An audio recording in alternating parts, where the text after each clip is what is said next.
मैं बड़ी जिम्मेदारी से बात कर रहा हूं कि पूरे जम्मू कश्मीर में राजनीतिक कारणों से किसी को न गिरफ्तार किया गया है न हाउस अरेस्ट किया गया है। तो मुझे तो ऐसा लग रहा है एक बड़ी क्लियर बात है समीर जी कि ये 370 का जो फैसला है वो एक तरह से फिर से संजीवनी फूंक रहा है उन नेताओं के राजनीतिक जीवन में जो बिल्कुल हाशिए पर है एक तरह से।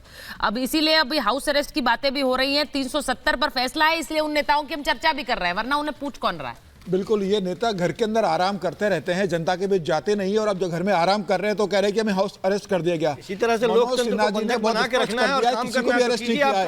आप बाहर जा सकते हो, लाल चौक जा सकते हो, आराम से वहां चाय पी सकते हो, आपको पूरी अनुमति है जम्मू कश्मीर में घूमने की। लेकिन अब इनकी राजनीति खत्म हो चुकी है। ये समझ चुके हैं कि केंद्र में ऐसी सरकार आ गई है जिसने जम्मू कश्मीर।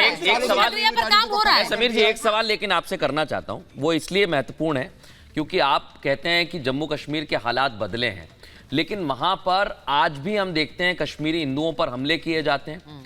इस बात पर भी फोकस करना होगा। क्या इस बात की चर्चा नहीं की जानी चाहिए कि अगर बदलाव हुए हैं तो फिर ये हमले कैसे हो रहे हैं? क्या इस पर नहीं बोलना चाहिए समीर जी? बिल्कुल, इसको भी मानना होगा। और अमित शाह जी ने लोकसभा में इस बात को बहुत स्पष्ट कहा था कि कश्मीरी पंडित जो विस्थापित वहां से हो गए हैं आतंकवाद के कारण, वहां उन्हें स्टेब्लिश किया जाएगा, उन्हें वहां पे स्थापित किया जाएगा और वहां उन्हें प्लॉट दिए गए।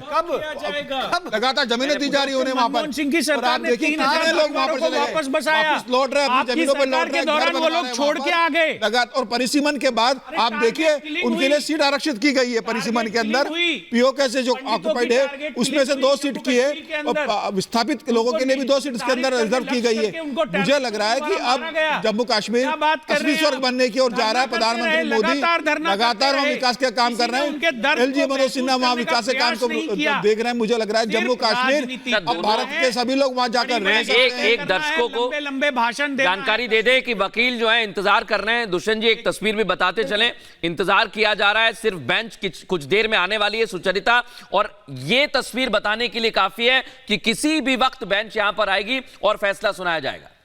इंसाफ का इंतजार है, हम इंतजार कर रहे हैं कि हमें इंसाफ मिले।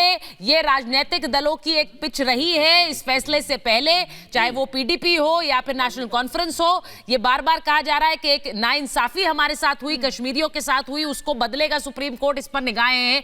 लेकिन सुप्रीम कोर्ट इसमें बहुत सी चीजों को ध्यान में रखते हुए फैसला देगा। इसमें बड़ा सवाल यह भी है कि जिस प्रक्रिया के साथ 370 हटाया गया, क्या वो प्रक्रिया सही थी? उसे लेकर भी सवाल है। उसे लेकर कोर्ट क्या कहता है? बड़ी खबर जरा बता दें कि फैसले से पहले कपिल सिब्बल का ट्वीट आया है। कह रहे हैं कुछ लड़ाइयां हारने के लिए लड़ी जाती हैं।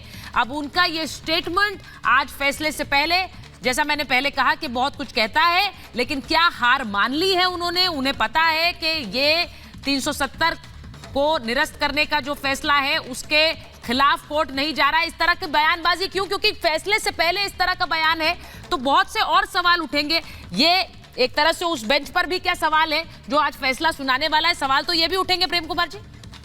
उसमें और भी आगे उन्होंने ट्वीट में कहा है, हाँ। और ये कहा है कि इतिहास कई चीजों को सही और गलत बताता है, जो भी और इस पर बहस आगे भी होती रहेगी। तो ये एक विद्वत्तापूर्ण एक वकील की भावना बस है, और मुझे इससे बहुत ज़्यादा नहीं लगता है फैसले के बाद वो क्या टिप्पणी करते हैं, फैसला क्या आता है, ये महत्वपूर्ण है। और वो सबसे है कि 370 इंपॉर्टेंट इसलिए है क्योंकि कपिल सिब्बल ने इस पूरे मामले में जिरह की है कोर्ट में, और उन्होंने ये कहा कि ये पूरी तरह प्रक्रिया ही गलत है। उन्होंने जो बात मैंने थोड़ी देर पहले कही कि संवैधानिक सभा जो भंग हो गई थी, सिर्फ वही इस प्रस्ताव को रख सकती थी कि भाई 370 को निरस्त किया जाए। जब वो थी ही नहीं तो निरस्त करने का प्रावधान यानी आ ही नहीं सकता था। इस पर पूरी एक लंबी चर्चा कोर्ट में हुई है। बिल्कुल, अब आज जब वो कह रहे हैं कि लड़ाई हारने के लिए कुछ लड़ी जाती है, यानी वो